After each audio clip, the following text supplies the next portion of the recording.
তাহলে রোমান্টিক পোয়েট্রির আমাদের শেষ কবি নাকি? জি স্যার। হ্যাঁ, তাহলে ইন্ট্রোডাকশন টু ড্রামা আমাদের শেষ হয়ে গেছে। এবার আমরা পোয়েট্রির শেষের দিকে আছি। অ্যাডভান্স রিডিং রাইটিং শেষ হয়ে গেছে। History of the English literature এরপরে আমরা ধরবো।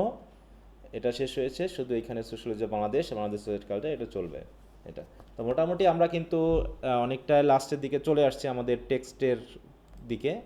টেক্সটের লাস্টের দিকে এখন আমাদের কোশ্চেন প্রিপারেশন এগুলোর দিকে একটু বেশি ফোকাস দিতে হবে। তোমরা একটু যেগুলো পড়ছি সেগুলো একটু ভালো করে পড়ে নেও, যেন চাপ না পড়ে যায়। হ্যাঁ, ওকে। তাহলে পার্সি বিশি শেলি এদের নামের বানানগুলো একটু ভালো করে খেয়াল করবা। তো এখানে টোটাল রয়েছে 2টা পয়েম, তার ভিতরে টুয়া স্কাইলার্ক, এটা ওর টুয়া স্কাইলার্ক এরকম আর কি। আর অ্যাডোনাইস এটা হচ্ছে একটা এলিজি, এটা একটু বড় কবিতা, এটা আমাদের বেশ কিছুদিন সময় লাগবে। তাহলে আমরা আজকে এটা দেখি, হয়তো শেষ হবে না, আগামীকাল একটু সময় লাগবে টুয়া স্কাইলার্ক এটা শেষ করতে। তাহলে দেখো নাইটেঙ্গেল এবং স্কাইলার্ক এই দুটো যেন আবার মিশিয়ে না ফেলি। হ্যাঁ, স্কাইলার্ক পাখিটা কি আমরা একটু দেখি তো। নাইটিঙ্গেল পাখি তো আমরা দেখেছি নাকি? নাইটিঙ্গেল এখন জি স্যার। একই ধরনের দেখতে। দেখো এই যে দুটো পাখি একই না মনে হচ্ছে এটা। জি স্যার। জি স্যার। তো এই দুটা পাখি কেমন করে একই? তা এই জন কিটস মোহিত হয়েছিলেন নাইটিঙ্গেলের সুইট মিউজিকে, আর শেলি মোহিত হবে এই স্কাইলার্কের মিউজিকে, ঠিক আছে? এবং দুইজনের চিন্তা, স্যার, হ্যাঁ বলো। পাখিটা মনে হয় অনেকটা চড়ুই পাখির মতো, তাই না চড়ুই স্যার? পাখি, হ্যাঁ চড়ুই পাখি। এটা মনে হয় চড়ুই পাখির একটা জাত। জি স্যার, চড়ুই পাখির একটা জাত। হুম হুম। আচ্ছা, তো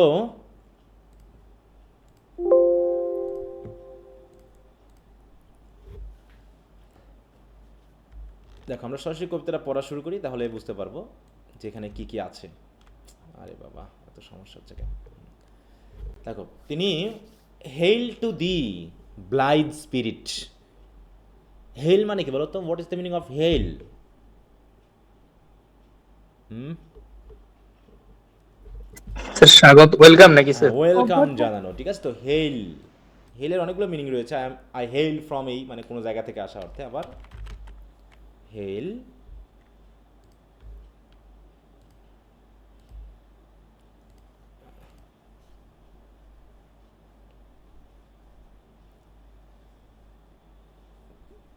এই যে এটা এখানে বলছে to praise a person or achievement by comparing them to someone or something very good, মানে কারোর প্রশংসা করা। হুম, আবার হেল মানে যে শিলাবৃষ্টি সেটাও আছে, তো এখানে আমরা সেটা পাবো না। আমরা এখানে কারোর প্রশংসা করা, কাউকে সম্ভাষণ করা, কাউকে ওয়েলকাম জানানো, এই অর্থে। তাহলে hail to the blithe spirit. Blithe মিনিংটা কি আবার দেখি। What is blithe? দেখো, এই যত পড়বা তত নতুন নতুন ওয়ার্ড পাবা, ঠিক আছে। দেখো ব্লাইথ মানে হচ্ছে এইটা, হ্যাপি অর কেয়ার ফ্রি। দেখো, তিনি স্পিরিট কাকে বললেন? এই স্পিরিটটাকে, স্পিরিট বলতে কাকে বোঝালেন? স্কাইলার। স্কাইলার। হ্যাঁ, এই পাখিটাকে তিনি স্কাইলার। যেন একটা স্পিরিট বললেন, কারণ কি? কারণ পাখিটাকে যেমন আমরা নাইটিঙ্গেল যে পড়লাম, জন কিটস কি পাখিটাকে দেখতে পেয়েছিলেন না নাকি শুধু স্যার, মিউজিকটা শুনতে ওই পেয়েছিলেন? শব্দই শুনেছিলেন। হ্যাঁ শুধু, শুধু ওই মিউজিকটা সাউন্ড শুনতে হ্যাঁ শুধু তার পেরেছিলেন। মিউজিকটা শুনতে পেয়েছিলেন। একই ঘটনা এখানেও। তাই বলছে হেইল টু দি, তোমার প্রতি বিশেষ সম্ভাষণ আমি জানাচ্ছি। হ্যাঁ, প্লাই স্পিরিট, এই হ্যাপি স্পিরিট, কারণ তোমার আমি মিউজিক শুনতে পাচ্ছি কিন্তু তোমাকে তো দেখতে পাচ্ছি না। কারণ কি? তাই বলছে দেখো, বার্ড দাও নেভার ওয়্যার, তুমি তো কোনো পাখি না, তুমি তো একটা স্পিরিটের মতো। এই ওয়ার্ড মানে হচ্ছে ওয়্যার কিন্তু। হ্যাঁ, বার্ডস দাও নেভার ওয়্যার্ড, তুমি কখনো পাখি ছিলে না, বরং তুমি একটা spirit. That from heaven or near it, তুমি হয়তো স্বর্গ থেকে বা হয়তো স্বর্গের কোনো কাছাকাছি কোনো জায়গা থেকে কি করতেছো? পৌরেস দাই ফুল হার্ট, তুমি তোমার হৃদয়টাকে যেন কি করতো? ঢেলে দিয়ে, আমরা বললাম হৃদয় ঢেলে দিয়ে কোনো কাজ করা মানে কি? আন্তরিকতার সহিত, তাই না? হৃদয় ঢেলে দিয়ে কাজ করা মানে কি? খুবই মাইন্ডফুলি এবং সিরিয়াসলি বা অ্যাটেন্টিভলি কোনো কাজ করা। তাই হচ্ছে pourest thy full heart in profuse strains of unpremeditated art. কি জটিল জটিল শব্দ না? হ্যাঁ, তা বলছে এখানে তাহলে আমরা বলছি পোরেস্ট মানে কি ঢেলে দেওয়া, মানে হৃদয় খুলে দিয়ে, হ্যাঁ, হৃদয়ের সহিত মানে আন্তরিকতার সহিত। বর্ষণ বলো। স্যার বর্ষণ করা। হ্যাঁ, বর্ষণ করা। আচ্ছা, তাই বলছে প্রফিউজ মানে কি? Profuse train. What is the meaning of sir গভীর ডিপ। ডিপ, তাই তো, প্রচুর, গভীর, হ্যাঁ, দেখো প্রফিউসলি, হ্যাঁ, ব্যাপক, প্লেন্টিফুল, অ্যাবান্ডেন্টলি, হ্যাঁ, ব্যাপকভাবে। স্ট্রেইন মানে কি? What is the meaning of strain? দেখো, স্ট্রেইন মানে কি? ধারা বা প্রবাহ, যেটা আমরা বলি, হ্যাঁ, কোনো কিছু এক টানা চলতে থাকা, হ্যাঁ, এক টানা কোনো কিছু চলাটাকে আমরা বলি হচ্ছে স্ট্রেইন। তাহলে যখন একজন মানে এক টানা একটা গান গেয়ে যাচ্ছে বা মিউজিক দিয়ে যাচ্ছে বা ডেকেই যাচ্ছে, একটা পাখি মনে করে এক টানা গেয়ে যাচ্ছে, তখন সেটাগুলো হচ্ছে কি? স্ট্রেইন। তাই বলছে তুমি তোমার হৃদয় ঢেলে দিয়েছো কি করতে গিয়ে? ইন প্রফিউজ স্ট্রেইনস, হ্যাঁ, ব্যাপক, হ্যাঁ, সুরধারা, ধারা, কিন্তু স্ট্রেইন মানে কি? ধারা বা প্রবাহ। কিসের? Of unpremeditated art. আনপ্রিমেডিটেটেড মানে কি? প্রিমেডিটেটেড কি আর আনপ্রিমেডিটেটেড কি? প্রিমেডিটেটেড মানে কি? মানে পূর্ব থেকে যার, যা ইমাজিন করা যায় না এরকম। হ্যাঁ, পূর্ব থেকে যে সম্পর্কে অভিজ্ঞতা আছে, প্রিমেডিটেটেড, হ্যাঁ, যা কিছু তুমি আগে থেকে করছো, এই যে প্ল্যানেড বিফোর হ্যান্ড, মানে তুমি অলরেডি প্র্যাকটিস করেছো, তুমি এটা জানো, তুমি পরিকল্পনা করে কাজটা করেছো। কিন্তু পাখি যেটা করতেছে সেটা কি প্রিমেডিটেটেড নাকি আসলে আনপ্রিমেডিটেটেড? হুম, Unpremeditated. মানে তুমি জানো হঠাৎ করেই, মানে কোনো রকম অভিজ্ঞতা ছাড়াই তুমি হৃদয় দিয়ে তুমি যে এই যে সুরধারা ছড়িয়ে যাচ্ছ, এর জন্য আমার কাছে মনে হচ্ছে তুমি যেন কোনো পাখি না, তুমি যেন একটা স্পিরিট, যে স্পিরিটটা ওই হেভেনে অথবা হেভেনের কাছাকাছি কোথাও ছিলে। তাহলে কবি এরকম প্রশ্ন আসছে, why the poet has called skylark as blithe spirit, অথবা মিনিং আসে কিন্তু what is the meaning of blithe? Blithe মানে কি? হ্যাপি, না? হ্যাপি, গ্ল্যাড, এরকম আর কি। তাহলে কি এই দেখো এখানে কিন্তু কয়টা করে লাইন আছে বলো তো? এগুলোতে কয়টা করে লাইন? 7টা করে। হ্যাঁ, তো এখানে এই যে লাইন কয়টা পেলাম এটা দিয়ে, তাহলে প্রথমেই the poet has address the skylark and has glorified it. এখানে কি আসলে গ্লোরিফিকেশন বোঝাচ্ছে না? স্কাইলার্ককে তিনি কি গ্লোরিফাই করলেন তো নাকি? তিনি তাকে কিসের সাথে তুলনা করলেন? স্পিরিটের সাথে তুলনা করে ফেললেন, যে সে যেন কোনো নর্মাল পাখি না। বলছে বার্ড দাও নেভার ওয়ার, তুমি কখনো পাখি ছিলে না, আসলে তুমি ছিলে একটা স্পিরিট, যে স্পিরিটটা কি করছো? সেই হেভেনের কাছ থেকে বা হেভেন থেকে, তাই তো, কি করছো তুমি? তোমার হৃদয় ঢেলে দিয়ে, হ্যাঁ, একটা আর্ট বা সঙ্গীত তুমি প্রফিউসলি গেয়ে যাচ্ছ। এরকম আর কি বিষয় বলছে। এবং যখন তুমি গানটা গাচ্ছ তখন কি হচ্ছে? Higher still and higher from the earth thou springest. এবং তুমি যখন গান করতেছো এই মিউজিক, তাই তো, বাজাচ্ছ, বাজাতে বাজাতে কি করছো? মনে হচ্ছে যেন তুমি আর্থ থেকে আরো উপরের দিকে উঠে যাচ্ছ। হায়ার স্টিল অ্যান্ড হায়ার মানে কি? নিচের দিকে না উপরের দিকে উঠছে পাখিটা? স্প্রিংগেস্ট মানে কি? লাফিয়ে ওঠা, তাই তো, দ্রুত বেগে উপরের দিকে ওঠা। বলছে ফ্রম দ্য আর্থ, আর্থ মানে কি? পৃথিবী থেকে। তাই বলছে from the earth thou স্প্রিংগেস্ট higher still and higher. কেমন? এবার দেখো সিমিলি দেখো, এখানে কিন্তু ইমেজারির কথা মনে রাখবে। এই কবিতাটার সবচেয়ে গুরুত্বপূর্ণ একটা প্রশ্ন আছে, সেটা হলো ইমেজারি। যে আমরা যখন কবিতাটা পড়ছি তখন কী ধরনের ইমেজ আমাদের মাথায় আসছে? তার প্রচুর ইমেজ আছে কিন্তু এই জায়গায়। কারণ এই পাখিটাকে তিনি এত কিছুর সাথে তুলনা করবেন যে মনে হবে বিভিন্ন পিকচার যেন তিনি সাজিয়ে থুয়েছেন এই কবিতার ভিতর। এখানেই হচ্ছে এই কবিতাটার সার্থকতা। থিম যাহাই অজ্ঞা। তাহলে দেখো তুমি যেন গান করতেছো আর পৃথিবী থেকে আকাশের দিকে, হেভেনের দিকে যেন উঠেই যাচ্ছ, উঠেই যাচ্ছ। কেমনভাবে? Like a cloud of fire, অনেকটা আগুন থেকে সৃষ্ট ধোঁয়ার যে ক্লাউড, সে ক্লাউডের মতো। ধোঁয়া যেমন কোন দিকে যায়? নিচের দিকে, উপরের দিকে। ওইরকম ধোঁয়া যখন মেঘের মতো করে কুণ্ডলি পাকিয়ে উপরের দিকে উঠতে থাকে, ঠিক একইভাবে তুমি যেন উপরের দিকে উঠছো।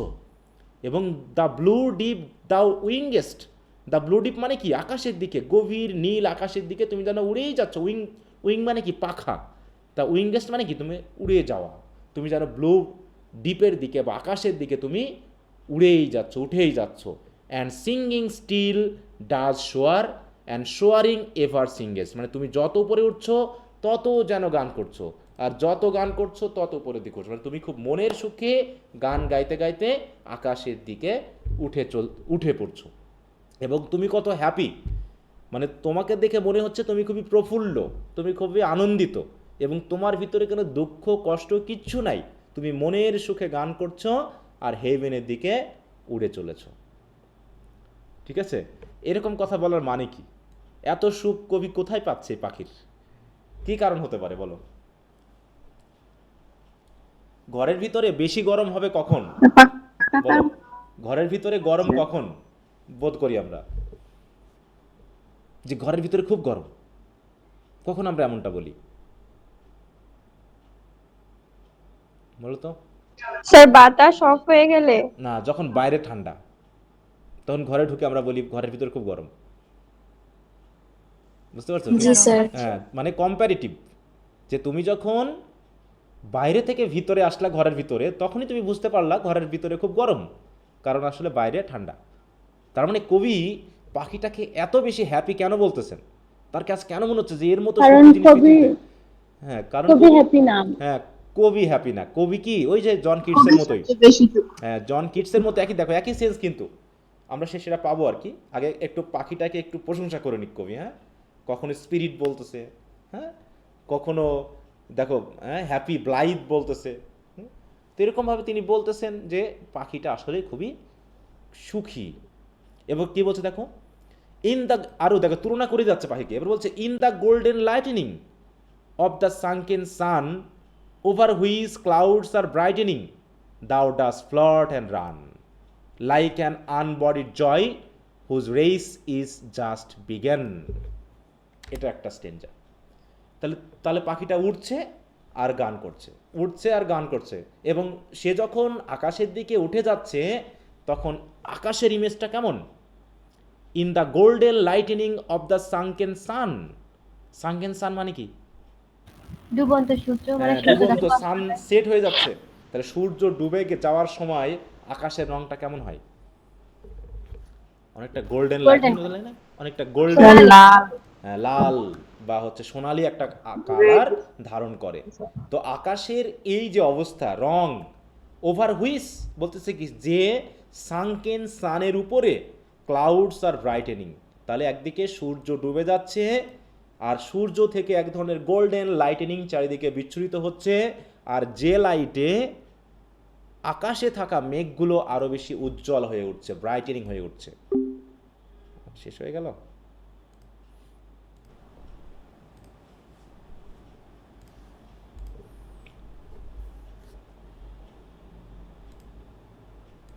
আমাদের জন্য প্রযোজ্য, তাই না?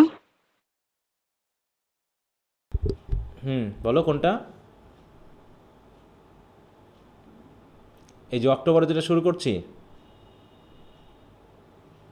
জি স্যার। হ্যাঁ, এটা তোমরা তোমাদের মতো করে পড়বা, ওটা ওদের মতো, ঠিক আছে? ওটা ওদের মতো, ওদেরকে আমি সংক্ষেপে বা ইয়া করে সেটা করব। এখন তোমরা যদি ক্লাস করতে চাও বা আসতে চাও তাহলে সেটা তোমাদের ব্যাপার। ওটা তোমাদের জন্য আমি আসলে এভাবে ক্রিয়েট করি না। ওটা যারা হচ্ছে নতুন, অনেকেই অনুরোধ করছে স্যার এরকম করা যায় কিনা, সেই অর্থে করেছি, ঠিক আছে? এখন তোমাদেরটা তোমাদের মতো করে চলবে, এদেরটা এদের মতো করে চলবে। তবে ক্লাস যখন রিভিশন দেওয়া হবে, তোমরা যদি মনে করো যে লিঙ্ক দিয়ে দিব, তোমরা যুক্ত হলে হবা, না হলে সে তোমাদের ব্যাপার। আচ্ছা, তো ঠিক আছে, আমরা শুরু করি। তাই দেখো বলছে কি যে যখন তুমি আকাশের দিকে উঠছো, দেখো তখন আকাশের রংটা কেমন, হ্যাঁ, কি রিচ একটা ব্রাইট কালার সেখানে রয়েছে, মানে পুরো প্রকৃতিও সুন্দর। আর তুমি কি হচ্ছে দাও ডাস্ট ফ্লট অ্যান্ড রান, সেটা তুমি উঠছো। ফ্লট মানে কি? উপরে ওঠা, ওড়া। তুমি উঠছো এবং দৌড়াচ্ছ, জানো এমন একটা অবস্থা। গান করছো, আকাশের দিকে উঠছো। Like an unbodied joy whose race is just begun. তুমি এমনভাবে দৌড়াচ্ছ, তুমি এমনভাবে আকাশের দিকে উড়ে যাচ্ছ যেন একটা আনবডিড কোনো কিছু। আনবডি মানে কি বলো তো? যার কোনো বডি নাই, একটা অ্যাবস্ট্রাক্ট, অশরীরী আত্মা। হ্যাঁ অশরীরী। হ্যাঁ, অশরীরী কোনো আত্মা, soul, আত্মা। অশরীরী কোনো শক্তি, একটা জয়ের মতো, জানো, যার রেস বা দৌড় শুধু শুরু হয়েছে, দৌড়টা যখন শুরু হয় তখন কি হয়, মানুষ খুব আগ্রহ নিয়ে দৌড়ায়, হ্যাঁ, মানুষ খুব ফোর্স নিয়ে কোনো কাজ করে। তা তুমি যে হারে আকাশের দিকে উঠছো, তাতে মনে হচ্ছে তুমি যেন কোনো একটা আনবডিড জয়, আর যে জয়ের রেসটা শুধু শুরু হয়েছে। এই জয় বলতে আসলে কি বোঝানো হচ্ছে? দেখো, কবি কিন্তু পাখিটাকে পাখি বলে সম্বোধন করছে না, কি বলে সম্বোধন লেখে দেখো, প্রথমে স্পিরিট বলে সম্বোধন করেছে, এখন কি হিসাবে সম্বোধন করলো বলো? একটা Unbodied জয়ের joy, সাথে unbodied জয়, মানে joy। তুমি পুরোটা যেন একটা জয়, হ্যাঁ, তুমি আর পাখি না, মানে তুমি এত হ্যাপি যে আমি তোমাকে পাখি বলে সম্বোধন করতে পারছি না, আমি তোমাকে পুরো জয় বলতেছি, মানে তুমি যেন একটা জয়ের কুণ্ডলী, হ্যাঁ, একটা জয়ের একটা একটা বডি, এবং যেহেতু জয়ের কোনো বডি থাকে না, এটা অ্যাবস্ট্রাক্ট ধারণা, তো ওভারঅল তুমি একটা অ্যাবস্ট্রাক্ট জয়ের একটা সোর্স, যে জয়টা যেন তুমি ছড়াতে ছড়াতে আকাশের দিকে উড়ে চলেছো।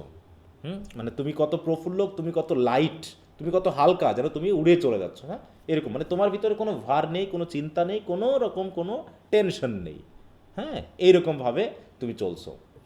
তাহলে তুলনা করলো দেখো জয়ের সাথে, এখানে তুলনা করলো স্পিরিটের সাথে নাকি, আর তার ওড়াটাকে তুলনা করলো কিসের সাথে? Cloud of fire. দেখো এখানে যথেষ্ট সিমিলির ব্যবহার আছে, কিন্তু এটা হচ্ছে সবই সিমিলি, এটা সিমিলি, এটা সিমিলি, হ্যাঁ, এরকমভাবে সিমিলির ব্যবহার হচ্ছে, মেটাফোরের ব্যবহার রয়েছে। এই কবিতার ক্ষেত্রে অন্তত এই লিটারি টার্মসগুলো খুঁজে পাওয়ার চেষ্টা করবে, কারণ এই কবিতাটা থিমেটিক আলোচনার থেকে সবচেয়ে হচ্ছে ফর্মেটিভ ডিসকাশনটা বেশি জরুরি, হ্যাঁ। এবার হচ্ছে দেখো, the pale purple even melts around the flight. দেখো ইভেন মানে কি বলতো? What is the meaning of even? এখানে পেল পার্পল ইভেন, ইভেন মানে হচ্ছে ইভিনিং, হ্যাঁ ইভিনিং। কারণ কি, ইভিনিংটা কেমন? পেইল অ্যান্ড পার্পল কালার, হ্যাঁ। আমরা একটু কয়েকটা কালার দেখে আসি, তাহলে মাথায় কাজ করবে।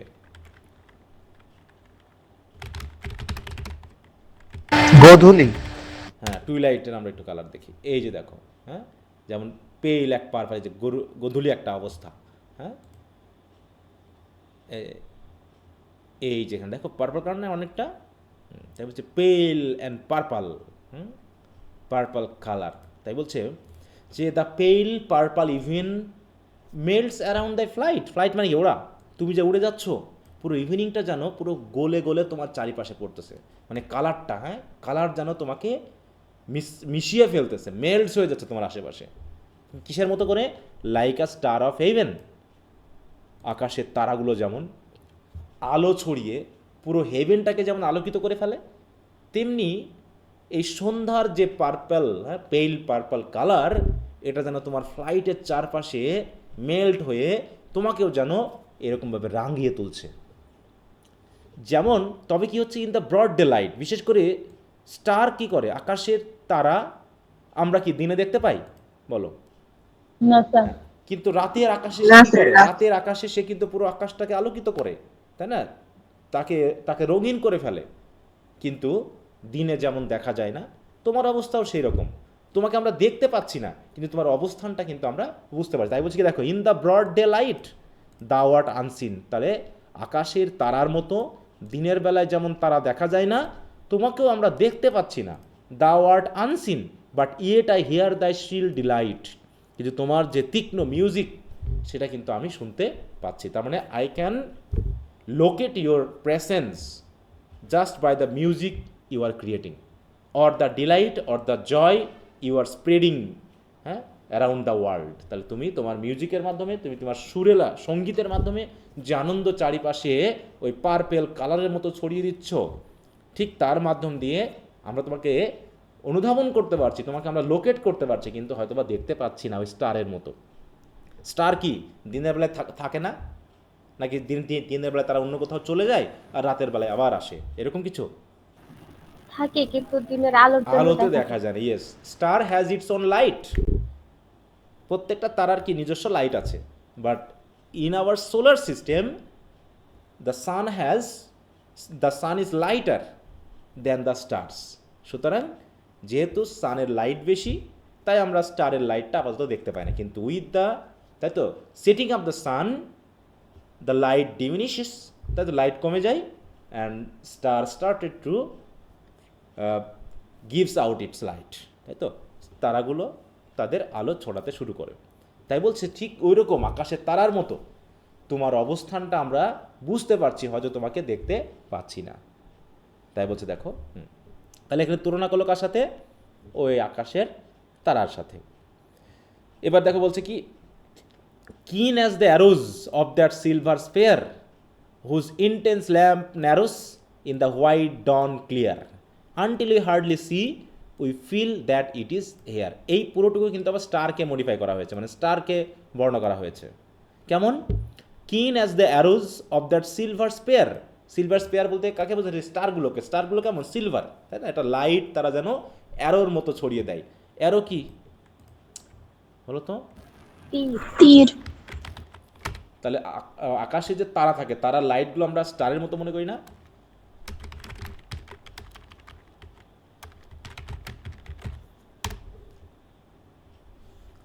দেখো এই যে যেন ছোট ছোট কোনো এই যে এই তীরের মতো, হ্যাঁ, যেন একটা তীর, তা অ্যারোজ, হ্যাঁ, সিলভার কালারের অ্যারোর মতো তারা যেমন আলো ছড়িয়ে দেয় চারিপাশে। তাই বলছে কি দেখো, যে keen as the arrows of that silver sphere, whose intense lamp narrows. দেখো ইন্টেন্স ল্যাম্প মানে কি? তার আলো। ল্যাম্প মানে তো আমরা কি বুঝি? ল্যাম্প বলতে কি বুঝি? লাইট। লাইট বুঝি। তাহলে ইন্টেন্স ল্যাম্প মানে কি? তার যে তীব্র আলো সেটাও ন্যারো হয়ে যায়, মানে কমে যায়। কখন কখন কমে যায়? ইন দ্য হোয়াইট যখন দিনের আলো, হ্যাঁ, যখন দিনের আলো শুরু হয়। ডন মানে কি? ভোর। যখন হোয়াইট ডন ক্লিয়ারলি আলো দেয়, তখন এই যে তারাগুলোর ইন্টেন্স ল্যাম্প সেটা ন্যারো হয়ে যায় বা কমে যায়। তাই বলে কমে যায় বলে কি আমরা মনে করি যে সে আর নাই? বলছে আনটিল উই হার্ডলি সি। তাহলে ভোরের আলো, তাই তো, আলোকিত হতে হতে হতে হতে এমন হয়ে যায় যে আমরা আর তারাকে দেখতেই পাই না দিনে। কিন্তু আমরা কি মনে করি না যে সে আছে? বলো, অবশ্যই সে আকাশে আছে নাকি? তাই বলছে we feel that it is there. কিন্তু আমরা অনুভব তো করি যে না, তারাকে আমরা হয়তো দেখতে পাচ্ছি না, কিন্তু আমরা ফিল করি যে তারাটা এখানেই আছে। ঠিক ওরকমভাবে তোমাকে আমরা দেখতে পাচ্ছি না, কিন্তু তোমার মিউজিক দিয়ে আমরা লোকেট করতে পারতেছি যে তুমি ওই জায়গাতেই আছো। তাহলে এই হলো ব্যাপারটা। তাহলে এইখানে কার সম্পর্কে কথা বলা হলো? পুরো স্টার সম্পর্কে, তাই তো। যে স্টারের থাকে কি তীক্ষ্ণ আলো রাতের বেলায়, হ্যাঁ, একদম অ্যারোর মতো তীক্ষ্ণ সিলভার লাইট চারিদিকে সে ছড়িয়ে দেয়, কিন্তু ভোর হওয়ার সাথে সাথে তার ইন্টেন্স ল্যাম্প বা লাইট ন্যারো হতে থাকে, এবং ন্যারো হতে হতে এমন পর্যায়ে চলে যায় যে দিনের আলোতে আর তাকে আমরা দেখতেই পাই না। কিন্তু তারপরও আমরা কি করি? আমরা ফিল করি যে না, তারাটা আকাশে আছে। ঠিক ওইভাবেও আমরা তোমার উপস্থিতি অনুভব করতে পারছি, যে তোমাকে দেখতে পাচ্ছি না, কিন্তু আমরা অনুভব করছি যে তুমি এই আশেপাশে কোথাও আছো, কারণ তোমার মিউজিক আমরা শুনতে পাচ্ছি। এ পর্যন্ত বোঝা গেল? মানে আমরা এখন কোথায় আছি? বাস্তবতায় আছি না কল্পনায় আছি? কল্পনা জগতে কবিতা পড়তে হলে বাস্তবতা, তুমি যে চেয়ার টেবিলে বসে আছো সেটা ভুলে যেতে হবে। তুমি ভাবতে হবে আমি আকাশে উঠতেছি পাখির সাথে সাথে, তাহলেই ধরতে পারবা। যে এখানে যদি তুমি বাস্তব কোনো রিজন দিয়ে কবিতা পড়তে যাও, বলো দূর এসব কি আবল তাবল জিনিস পড়ে সময় নষ্ট করতেছি অযথা। শুধু সময় নষ্ট করতেছি না। এবার বলছি কি দেখো, all the earth and air with thy voice is loud, so you are loudly singing and springing. So with the music or with the sound of your singing, all the earth and air কি is loud, হ্যাঁ, তোমার ভয়েসে যেন পুরো আকাশ বাতাস প্রকম্পিত হয়ে গেছে, হ্যাঁ, চারিদিকে যেন এক ধরনের সুরেলা ধ্বনি প্রবাহিত হচ্ছে। And when night is bare, তারপরে যখন আবার রাত এসে যাচ্ছে, from one lonely cloud the moon rains out her beams, heaven is overflowed. দেখো কেমন, তাহলে তোমার ভয়েস কিভাবে আকাশে বাতাসে প্রবাহিত হচ্ছে সেটা কল্পনায় বলে দিল কিভাবে, যেমন করে রাতের বেলায়, হ্যাঁ, যখন রাত হচ্ছে কি বেয়ার, রাত বেয়ার মানে কি, নাইট ইজ বেয়ার মানে কি, মানে রাতের আকাশ যখন মেঘমুক্ত, রাতের আকাশ যখন মনে করো পুরো আকাশ ক্লিয়ার, আকাশে কোনো মেঘ নাই, হ্যাঁ, এই তো এটা তো ক্লিয়ার আকাশ নাকি, কোনটা বলবো, এইটা মনে করো একদম ক্লিয়ার স্কাই, এখানে কোনো মেঘ নাই। কিন্তু এই ক্লিয়ার স্কাইয়ের ভিতরে যদি একখণ্ড মেঘ থাকে, হ্যাঁ, একখণ্ড মেঘ যদি থাকে তখন কেমন হয়? তখন ওই মেঘের আড়ালে মনে করো সূর্যটা বা চাঁদটা পড়ে গেছে, ঠিক আছে? তো মনে করো ঠিক চাঁদের উপরে এসে ওই একখণ্ড মেঘ এসে দাঁড়িয়েছে, তখন কেমন হবে? মনে হয় না যে ওই মেঘের চারপাশ দিয়ে আলো বিচ্ছুরিত হচ্ছে? এমনটা মনে হয় না? বিশেষ করে দিনের বেলা সূর্যের ক্ষেত্রে তো এমনটা হয়, তাই না? দেখো,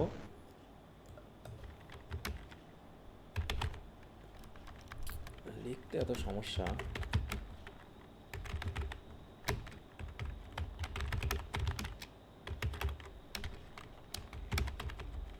দেখি তো ইমেজটা পাই কিনা। এই যে, হ্যাঁ, মনে করো এই একখণ্ড মেঘ, হ্যাঁ, এ কিন্তু কি করছে? চারপাশ দিয়ে হয়তো দেখাচ্ছে আলোটাই, যে এটা যদি আমরা ধরি, হ্যাঁ, আলোটা কিভাবে বিচ্ছুরিত হচ্ছে, হ্যাঁ, এরকম একটা বিষয়কে নির্দেশ করছে আমাদের কবি। হ্যাঁ, এখানে অবশ্যই ইয়া দেখাচ্ছে, এই যে এখানে যদি মনে করি এটা একটা মেঘ, তার পিছনে রয়েছে হচ্ছে, হ্যাঁ, আমাদের কি বলবো, মুন, হ্যাঁ, আর চারিপাশে আলো বিচ্ছুরিত হচ্ছে, হ্যাঁ, এইরকম একটা সেন্স যেন তিনি বোঝাচ্ছেন। ঠিক ওইরকমভাবে মিউজিকও যেন চারিপাশে ছড়িয়ে পড়তেছে তোমার। তাই বলছে the moon rains out her beans. Rain out মানে কি? ছড়িয়ে দেওয়া। এখানে কি বৃষ্টির মতো ঝরানো, তাই না? তাহলে চাঁদের আলো যেন বৃষ্টির মতো চারিদিকে ছড়িয়ে পড়ছে। অ্যান্ড হেভেন ইজ ওভারফ্লোড, এবং পুরো আকাশ যেন চাঁদের আলোয় কি হয়ে যায়? আলোকিত হয়ে ওঠে, তাই না? ওভারফ্লো মানে কি? ওভারফ্লো ভেসে যাওয়া। ভেসে যাওয়া, তাই তো? পুরো আকাশ যেন চাঁদের আলোয় ভেসে যাচ্ছে। ঠিক ওই রকমভাবে তুমি এক জায়গা থেকে গান করছো, কিন্তু তোমার গানের বা মিউজিকের সুর চারিদিকে আকাশে বাতাসে পৃথিবীতে যেন ছড়িয়ে পড়ছে, ঠিক ওইভাবে যেমন করে চাঁদের আলো চারিপাশে ছড়িয়ে পড়ে মানে মুক্ত আকাশে। এটা বোঝানো হচ্ছে, ঠিক আছে? সুতরাং হোয়াট দাও আর্ট উই নো নট, কিন্তু তুমি আসলে কি আমরা জানি না। তোমার মিউজিক আমরা শুধু শুনছি আর আমরা বুঝছি তুমি একটা কিছু, কিন্তু তুমি যে আসলে কি, তুমি যে কে, আমরা সেটা জানি না। হোয়াট ইজ মোস্ট লাইক দি, তাহলে তোমাকে তুলনা করার জন্য আমরা কি বা ব্যবহার করে বোঝাতে পারি যে তুমি আসলে কার মতো? হোয়াট ইজ মোস্ট লাইক দি, তোমার মতো আসলে কি, যে উপমা আমরা ইউজ করে তোমাকে বোঝাতে পারবো? From rainbow clouds there flows, not drops so bright to see, as from thy presence showers a rain of melody. দেখো বলছে কি, যেমনভাবে তোমার প্রেসেন্স থেকে কি করে, আর রেইন অফ মেলোডি শাওয়ার করে, মানে কি আকাশে থেকে বৃষ্টি পড়ার মতো করে যেমন পড়ছে, তাই বলছে from rainbow clouds there flow not drops. তাহলে রেইনবো ক্লাউড থেকে কোনো বৃষ্টির ফোঁটা পড়ছে না, সো ব্রাইট টু সি, হ্যাঁ, যেমন করে, তার মানে আমরা আকাশ থেকে, তাই তো, যে ক্লাউড থেকে যে যখন বৃষ্টি পড়ে, সেই বৃষ্টির ড্রপ যেমন উজ্জ্বল আকারে পড়ে, তাই তো, বৃষ্টির ফোঁটা যেমন আমাদের কাছে এক ধরনের আলোকিত আভা নিয়ে যেমন ছুটে এসে পড়ে, তাই না?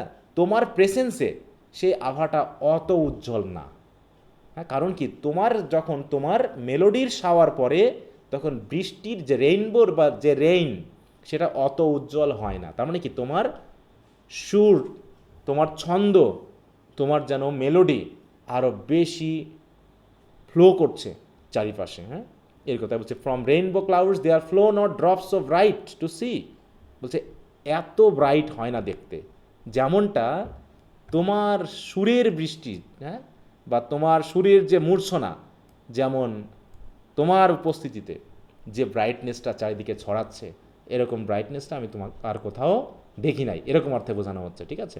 সুতরাং তোমাকে যে কোন উপমা দিয়ে বোঝাবো আমরা সেটা জানি না, আমি সেটা বোঝাতেও পারছি না, বরং তোমাকে শুধু স্পিরিট বলা ছাড়া আমার আর কোনো ক্ষমতা নেই। তোমাকে আমি বলছি কি, ব্লাইড স্পিরিট, নাকি হ্যাপি স্পিরিট। তুমি পাখি না, বরং তুমি কোনো একটা আত্মা, আর এই আত্মা স্বর্গের কাছাকাছি কোনো জায়গা থেকে যেন তুমি তোমার মেলোডিয়াস, হ্যাঁ, যে মিউজিক, সেটা তুমি যেন চারিদিকে ছড়িয়ে দিচ্ছ, আর তোমার ভয়েসে পুরো পৃথিবী আকাশ বাতাস ধ্বনিত হচ্ছে, এই আর কি, এই পর্যন্ত, হ্যাঁ। আর তারপরে এবার আরও কিছু বিষয় থাকবে তার হিডেননেসটাকে বোঝানোর জন্য, ঠিক আছে? তাহলে পাখিটাকে কি কবি দেখতে পেয়েছে এ পর্যন্ত? বলো তো। নো স্যার, দেখতে পাইনি। না স্যার এখনো দেখতে পাই। দেখতে পাইনি। শুধু সাউন্ড শুনেছি। হ্যাঁ, তার এখন এই যে দেখতে পাইনি, তোমাকে আমরা দেখতে পাচ্ছি না, তাহলে কি উপমা দিয়ে তোমাকে আমরা বোঝাবো? সেই উপমাগুলো বা সিমিলিগুলো এখন এক এক করে ইউজ করে, যেমন like a poet, like a highborn maiden, like a glow worm golden, like a rose embowered, এরকম অসংখ্য উপমা দিয়ে বোঝাতে চাইবে যে আসলে তোমাকে দেখতে কেমন লাগে। হ্যাঁ, আচ্ছা, তো স্যার হ্যাঁ বলো। স্যার একটা পাখির এত প্রশংসা, পাখি হইলে ভালো ছিল। হ্যাঁ, পাখিরা তো প্রশংসা কেন করতেছে? হুম, পান্তা ভাতও মিষ্টি লাগে কখন? যখন ক্ষুধা লাগে। হ্যাঁ, জি স্যার। অমৃত লাগে পান্তা ভাতও যদি তোমার পেটে স্যার সেই পাখি হইলেই ভালো ছিল। তাহলে কবি সেটাই চাচ্ছে যে আমি যদি পাখি হতাম তোমার মতো এত হ্যাপি থাকতে পারতাম। এখানে সেগুলো বলবে আর কি, মানে এত প্রশংসা করার পর কবি তো নিজের কথা এবার বলবে। হ্যাঁ, এই যেখান থেকে হুম এই জায়গা থেকে, এইখান থেকে মেনলি কবি ওই যে ইয়ার মতো জন কিটসের মতোই বলবে যে আমরা আমরা অসুস্থ হয়ে যাই, তাই না? আমরা বৃদ্ধ হয়ে পড়ি, আমরা রোগাক্রান্ত হই, আমরা মারা যাই, কিন্তু তুমি তো মারা যাও না, তুমি তো ইমমর্টাল, সেটা এখানে বলা হবে। হ্যাঁ, এই যেখানে সেই কথা বলছে, and pine for what is not, we look before and after and pine for what is not. হ্যাঁ, and sincere laughter with some pain is fraught, আমরা যত সিনসিয়ারলি হাসি না কেন মনের ভিতরে আমাদের একটা না একটা কষ্ট থাকেই। এই কথা তখন বলবে যে আমাদের কষ্টের তুলনায় তুমি হচ্ছ আসলে এইরকম হ্যাপি। বলছে তোমার এই হ্যাপি স্ট্রেনের উৎস কোথায়, তুমি এত হ্যাপিনেস পেয়েছো কোথায়, কোন মাঠে, কোন ওয়েভে, কোন মাউন্টেনে তুমি এই হ্যাপিনেস পেয়েছো? যদি জানতাম তোমার কাছ থেকে একটু হ্যাপিনেস আমি ধার নিতাম। বুঝতে পারছো? তো যাই হোক, কবিরা অনেকভাবেই অনেক কিছু বলে। তো আজকে এখানে রাখছি, কারণ দেখাচ্ছে যে এখানে যে আলোচনাটা অর্ধেক হয়ে যাবে, কারণ অনেকগুলো তুলনা আছে, সব কিছু শেষ না করতে পারলে একবারে হবে না। তাহলে এ পর্যন্ত মোটামুটি আমরা দেখলাম যে কবি কেন পাখিটাকে ব্লাইন্ড স্পিরিট বলছেন। এটা কিন্তু একটা শর্ট কোশ্চেন থাকে। হ্যাঁ, যে why the poet has term the bird as blind spirit, তাহলে এইখান থেকে কিন্তু আমাদের এক্সপ্লেনেশনগুলো নিয়ে আসতে হবে বিভিন্ন ইমেজারির মাধ্যমে। হ্যাঁ, এটা আচ্ছা, তো ঠিক আছে, কারো কোনো স্পেশাল কথা আছে?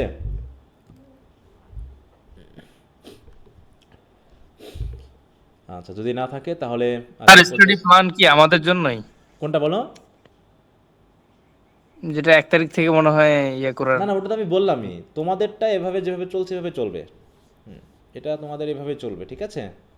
কারণ তোমাদের এটা শেষ করতে তো আমাদের মোটামুটি অক্টোবরের মাঝামাঝি চলে যাবে। হ্যাঁ, আর ওটা হচ্ছে যারা মানে মোটামুটি কি বলবো, অনেকে অনুরোধ করেছে যে স্যার একটা কোর্স এভাবে করেন, কারণ তোমরা যেমন একটা জিনিস পড়তেছো সারা বছর ধরে, এতদিন ধরে একটা জিনিস ধারাবাহিকভাবে পড়লা, এই সময় কি ওদের এই পড়ানোর টাইম আছে বলো তো? না স্যার। না, না স্যার, ওদের হবে কি শুধুমাত্র মোটামুটি একটা সামারাইজেশন, একটু আলোচনা, মানে ওই যে বললাম যে কোনো রকম একটা ধাক্কা দেওয়া আর কি। যারা পড়াশোনা করতে পারেনি বা করেনি, এখন এসে একটু সতর্ক হচ্ছে, তাদের জন্য একটু ছোট আকারে মোটামুটি ইম্পর্টেন্ট কোশ্চেনগুলো দেওয়া, সেগুলো দিয়ে তাদেরকে একটু মানে লাইনে নিয়ে আসার জন্য এগুলো করা। তোমরা তো লাইনে আছোই, তোমরা তো শেষের দিকে, যদি রেগুলারলি ক্লাস করে থাকো তোমাদের অবস্থান অবশ্যই ভালো জায়গায় থাকবে বলে আমি মনে করি। সেই জায়গাটা তারা পৌঁছতে পারবে না, পারবে বলো? এটা কি সম্ভব? না স্যার, সম্ভব নো স্যার। একদম সম্ভব না। তো ওই জন্য ওটা আলাদা করে করেছি, তারপরে শেষের দিকে সব একসাথে এক জায়গায় হয়ে যাবে। তোমাদেরও যখন ওটা করব এদেরটাও শেষের দিকে থাকবে, তবে একসাথে পরীক্ষা যেটা নেওয়ার আমরা নিতে পারবো সময় পেতে। হ্যাঁ, এই আচ্ছা, তো এরকম যদি কেউ থাকে তোমরা একটু সংবাদ দিতে, কারণ অনেকেই পরে আবার যুক্ত হয়, অনেকে মানে কি বলবো জানে না, বোঝে না, তারপরে পরে আসে। তাই যদি এরকম পরিস্থিতি তোমাদের ভিতরে থাকে, তোমরা অনেকে বলেছো স্যার যুক্ত করা যায় কিনা, এ করা যায় কিনা। হ্যাঁ, তা ওদেরকে জানাও, যদি যুক্ত হয় শুরু থেকে হয়তো করতে পারবে এটা। আর আরেকটা বিষয় হলো যে তোমাদের এটা কত মাস চলছে? নবম 9 মাস। মাসের থার্ড ক্লাস। হ্যাঁ, এটা কিন্তু থার্ড ক্লাস। আমরা তো সবসময় 10 মাসের মধ্যে মোটামুটি কাভারেজটা চলে আসে, তো আমরাও এটা করে ফেলতে পারবো, এটা সমস্যা না। আর যেহেতু তৃতীয় ক্লাস হয়ে গেছে নবম মাসে, তোমাদের ফিয়ের ব্যাপারটা একটু সতর্কতার সহিত আমি দেখতে বলছি, কারণ ফিয়ের মাধ্যমেই কিন্তু আমি যাচাই করবো যে তোমরা ব্যাচে থাকবা কি থাকবা না, কারণ আমি অলরেডি আর কিন্তু অ্যাটেন্ডেন্স নিয়ে সময় নষ্ট করছি না। অ্যাটেন্ডেন্স আমি নিতেও চাচ্ছি না, কারণ ওটা নিয়ে আমি খুব বিরক্ত ছিলাম। তো এই জন্য যেহেতু 3rd ক্লাস হয়ে গেছে 9th মান্থের, তো এখন তোমাদের একটা ডেটও দেওয়া ছিল মনে হয়, কয় তারিখ পর্যন্ত? 20 তারিখ পর্যন্ত, তাই তো ফি প্রদানের। 20 তারিখ যদি কারো ফি প্রদানের সমস্যা থাকে সেটা অবশ্যই মেসেজে লিখে দিবা। আর যদি কিছুই না বলো, কোনো রকম মেসেজ যদি না দাও, তাহলে ধরে নিব যে তুমি আর গ্রুপে থাকতে ইন্টারেস্টেড না, তাই কিন্তু রিমুভ করে দেওয়া হবে। হ্যাঁ, তো অলরেডি এই কাজটা শুরু হয়েছে, তোমরা অলরেডি মেসেজ পেয়ে গেছো মনে হয়। তো এই মেসেজটা দেখে একটু সতর্ক হবে, কারণ এছাড়া আমার আর কোনো উপায় নেই। হ্যাঁ, এই কারণ রেগুলারিটি আমি তোমাদেরকে কখনোই করাতে পারলাম না। যারা রেগুলার তারা রেগুলার, যারা না তারা আমি পারলামই না করাতে। এখন বাকিটা তাদের জীবন তারা কিভাবে দেখে নেবে সেটা আমি জানি না। আচ্ছা, তো ঠিক আছে, তাহলে তোমরা জন কিটসের এই কবিতাটা সহ শেলির এই কবিতাটা একটু ভালো করে দেখে নিবা, ঠিক আছে? ওকে, আসসালামু আলাইকুম। ওয়ালাইকুম আসসালাম, গুড নাইট। আসসালামু আলাইকুম। ওয়ালাইকুম আসসালাম, ওকে।